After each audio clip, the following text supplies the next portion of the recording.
Hi everyone, I'm Christina Pisani. I'm the Assistant Wildlife Biologist for Paloma Lanai, and I'm going to be sharing how we use remote trap monitoring to manage our invasive predators.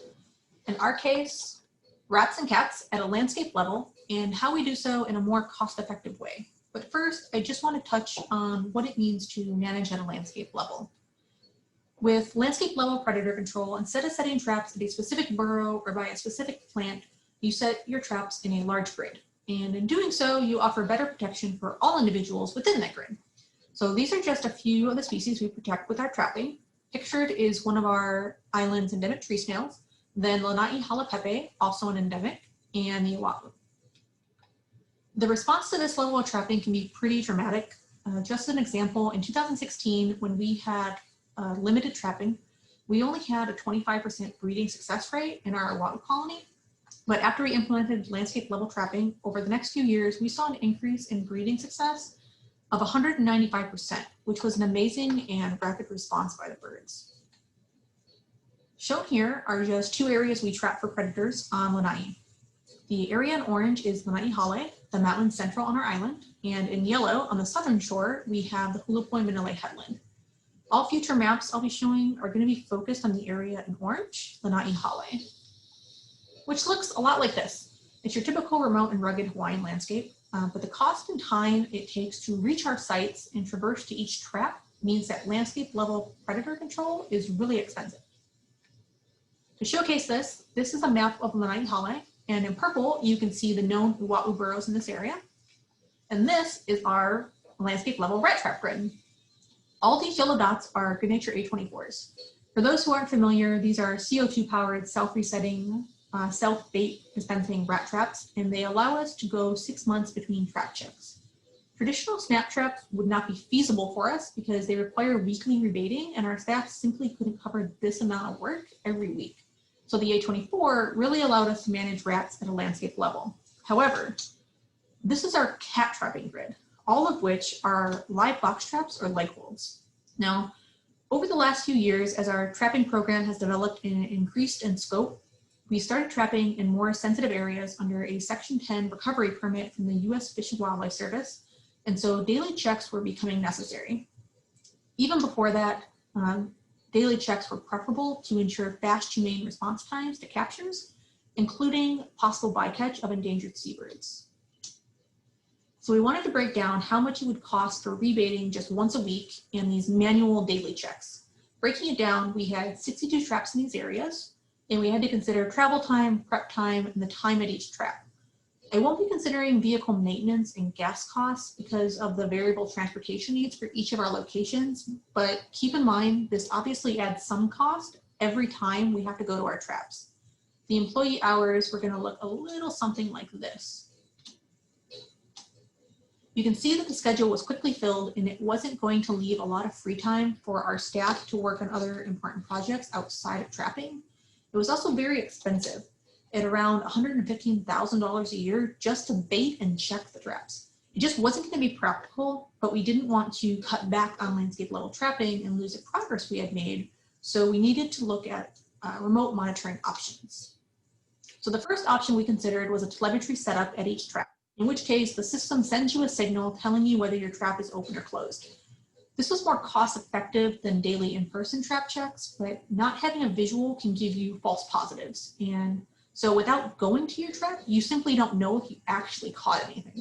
We really wanted a visual with our trap checks. So the next thing we looked at was putting a cellular trail camera at each of our 62 traps.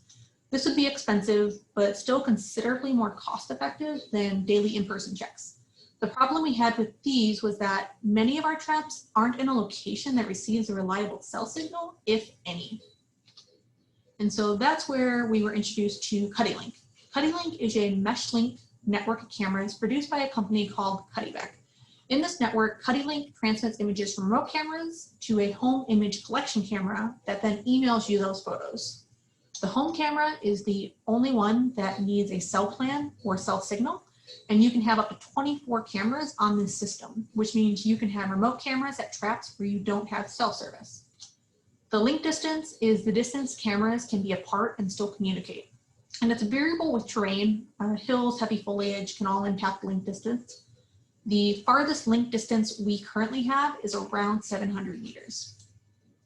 Overall, the cameras are really affordable. They're just about $200 each. You can buy in bundles to save on cost or apply for a discount as a conservation organization, which brought us to about $140 per camera. I do want to say that we, Paloma Lanai, are not affiliated with CUDDELINK, and that everything that is being discussed going forward is simply an assessment of how the CUDDELINK system works for our trapping purposes. So this is what our CUDDELINK layout looks like. Not shown are 10 more cameras located at the Hulapoi Manele site I mentioned earlier. You can see we have 4 home cameras on Lanai Hale, each represented by a black dot with a red plus symbol, and their respective remote cameras running from them. If I highlight one of these systems, you can see that these cameras here are all running on one cell plan. So for camera setup, on the left is an example of what the setup looks like at a trap station. And on the right, you can see what the photo you receive in your email looks like with an empty trap and with a closed trap that has a cat in it. We set all of our cameras to time lapse of 1 hour and turned off the motion sensors, primarily to provide assurance that every camera was working and that at any given hour, we'd have a recent photo of every trap. This is just another example of another setup. It's a double door setup with the CUDDELINK camera on the side. Again, on the right, there's an empty trap and a trap capture. So all the cameras are set to take a single picture every hour, relay those photos up to the home camera, and then the home camera is set to send us those photos every hour in an email. In this case, we have our Hulapoi trap line with 10 cameras, and you can see an attachment for each trap. In another email, we receive a daily report around 4 a.m. This lists all the cameras on the network, what their connection level is, the battery status, if there are any images in the queue waiting to be sent, and other hardware and software information. It takes about 10 minutes for us to go through the most recent photos for each trap and check the reports every morning. So CUDDELINK setup cost. So we bought 62 cameras, 5 of which were cell cameras, and we bought 62 solar panels and rechargeable batteries to go with them. These can run on alkaline and lithium, but it's very expensive and they don't last very long. They only last about 20 to 30 days. So I promise you, solar panels are the most effective way to go with the CUDDELINK system. Shipping, time to set up in field was about 14 staff days, and that was because we had to shift some of our trap stations slightly just to make sure we had strong connections between our cameras. Again, we only had to do 5 home cameras, so that was only 5 cell plans we had to purchase. So the total setup cost comes to about $17,500 for the whole system. Now, this is going to be a look at the staff schedule with CUDDELINK installed. It's the same 62 traps, baiting once a week, now with remote email checks instead of in-person manual checks. One employee can bait all of the traps over a 3-day period while remotely checking the traps they don't go to. And on Thursday, Friday, they need only remote check the traps. You'll also notice it says manager on Saturday, Sunday, and this is because I can easily check these traps on both of those days in the morning and then respond to captures if necessary. So now, checking and baiting traps only costs about $30,000 a year. I didn't factor in employee time to travel and respond to confirmed captures because we've had an easy enough time piggybacking the trap capture on other staff members who were going to be in the area of the capture anyway. This is the actual side-by-side cost comparison. Before CUDDELINK, it would have required 3 employees working almost exclusively on baiting and checking to run these trap lines. In the schedule after CUDDELINK, we now only require 1 employee working 22 hours a week to run the same lines. CUDDELINK could therefore save us $84,000 a year, and at $1,600 in savings a week, it breaks even and pays for itself at just 11 weeks. So what can we do with the CUDDELINK savings? It's really only limited by our imaginations. You can look at it as $84,000 in cut staff positions and hours. That gets you more A24 traps, ungulate fencing, etc. Or you can look at it, as we did, as 2 full-time staff that are now free to be used for other valuable conservation projects. They can now monitor petroburrows, do coastal surveys, data QA/QC. The list is really endless. So I just want to go through real quick the pros, cons, and considerations if you're thinking of using CUDDELINK. Pro number 1, it's a mesh link system, which means we can have cameras in areas without cell service because only the home camera needs cell reception. Pro number 2, only the home camera needs cell plan, and that's for up to 24 cameras. Pro 3, you get those daily remote visuals. At any given moment, we have photos of every one of our traps from the last hour, which allows us that fast humane response time, and we have significantly reduced our staff time in the field. Pro number 4 was a bit of an unexpected pro, which I don't think any of us were prepared for.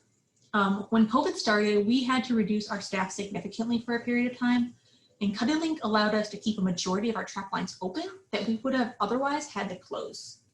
So cons, number 1, battery usage. They do go through a lot of batteries, but like I said, you can offset that by using solar panels.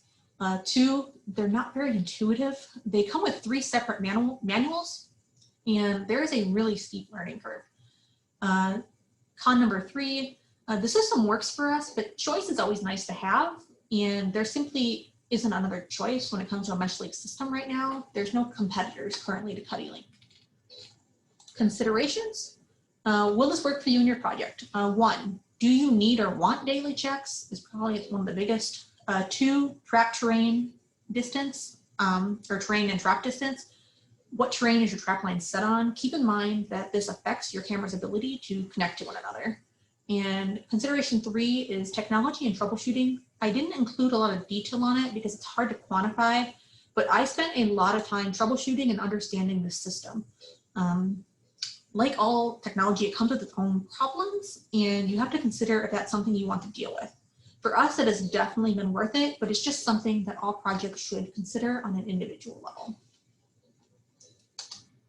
Lastly, thank you to our staff and partners, and a big thank you to my co-author, Zane De La Cruz. Questions?